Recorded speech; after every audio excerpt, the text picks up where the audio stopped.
1 जुलाई 2006 की वो काली शाम मुंबई के इतिहास में हमेशा के लिए दर्ज हो चुकी है। उस दिन जब सूरज ढल रहा था और मुंबई की लोकल ट्रेनें अपने रोजमर्रा के सफर में व्यस्त थी, शहर की जिंदगी अचानक थम गई। केवल 11 मिनट के भीतर 7 भीषण बम धमाकों ने माया नगरी को दहला दिया। ये धमाके पश्चिमी रेलवे की लोकल ट्रेनों के फर्स्ट क्लास डिब्बे में हुए, जो उस वक्त यात्रियों से खचाखच भरे थे। खार रोड, सांता क्रूज, बांद्रा, जोगेश्वरी, माहिम, मीरा रोड, भाईंदर और बोरीवली, इन स्टेशनों के बीच चल रही ट्रेनों में हुए विस्फोटकों ने 189 लोगों की जान ले ली और 800 से ज़्यादा लोगों को घायल कर दिया। प्रेशर कुकर में भरे आरडीएक्स और अमोनियम नाइट्रेट जैसे विस्फोटकों ने मुंबई की जीवन रेखा कहलाने वाली लोकल ट्रेनों को खून से लाल कर दिया। उस भयावह दिन की याद आज भी मुंबई वासियों के दिलों में सिरहन पैदा करती है। अनिरुद्ध मिश्रा, जिनके पिता ओमकार मिश्रा उस दिन एक क्लाइंट से मिलने गए थे, आज भी उस दर्द को नहीं भूल पाए।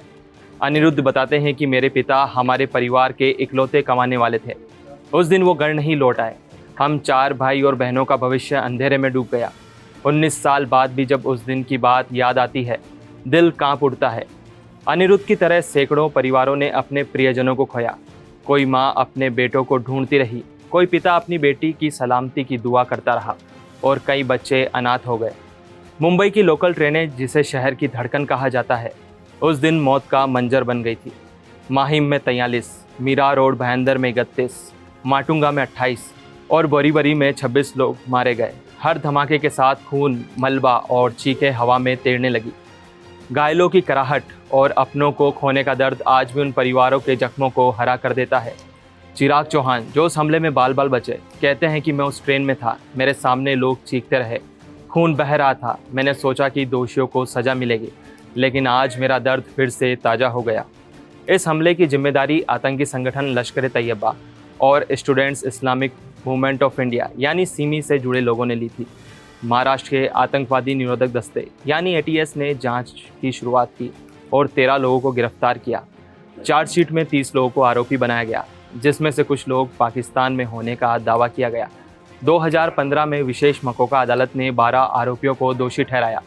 5 को फांसी और 7 को उम्र कैद की सज़ा सुनाई गई। उस वक्त पीड़ित परिवारों को लगा कि शायद उन्हें इंसाफ मिल गया, लेकिन 19 साल बाद 21 जुलाई 2025 को बॉम्बे हाई कोर्ट ने एक ऐसा फैसला सुनाया जिसने सबको झकझोर कर दिया। न्यायमूर्ति अनिल किलोर और न्यायमूर्ति श्याम चांडक की विशेष पीठ ने सभी 12 आरोपियों को बरी कर दिया। कोर्ट ने कहा कि अभियोजन पक्ष आरोपों को संदेह से परे साबित करने में पूरी तरह विफल रहा। गवाहों के बयान असंगत पाए गए, पहचान परेड में खामियां थी और कथित इकबालिया बयानों को जबरदस्ती लिया गया था। कोर्ट ने यह भी टिप्पणी की कि विस्फोटकों की प्रकृति और उसकी बरामदगी का कोई ठोस वैज्ञानिक सबूत नहीं था। इस फैसले ने न केवल कार्यप्रणाली पर सवाल उठाए, बल्कि पीड़ितों के गांवों को और गहरा कर दिया। हाई कोर्ट के इस फैसले ने एक बड़ा सवाल खड़ा कर दिया। 189 बेकसूरों की मौत का जिम्मेदार कौन है? अगर गिरफ्तार किए गए लोग बेगुनाह थे, तो असली गुनहगार कौन है? क्या वे आज भी आज़ाद घूम रहे हैं? पीड़ितों के परिवारों की आंखों में आंसू और दिलों में गुस्सा है। एक पीड़ित की बेटी ने कहा, हमने 19 साल तक इंसाफ का इंतजार किया, अब हमें बताया जा रहा है कि कोई दोषी नहीं है। ये हमारे साथ धोखा है। महाराष्ट्र सरकार ने इस फैसले को सुप्रीम कोर्ट में चुनौती देने का फैसला किया। मुख्यमंत्री देवेंद्र फडणवीस ने कहा, हम हाई कोर्ट के फैसले का अध्ययन करेंगे और सुप्रीम कोर्ट में अपील करेंगे। पीड़ितों को इंसाफ जरूर मिलेगा। सुप्रीम कोर्ट में इस मामले की अपील पीड़ितों के लिए एक नई उम्मीद की किरण लेकर आई है। वरिष्ठ वकील उज्ज्वल निगम ने इस फैसले पर निराशा जताते हुए कहा, अगर ट्रायल कोर्ट के सबूत हाई कोर्ट में नहीं टिक पाते तो यह जांच की नाकामी है। इतने बड़े आतंकी हमले का जिम्मेदार कौन है?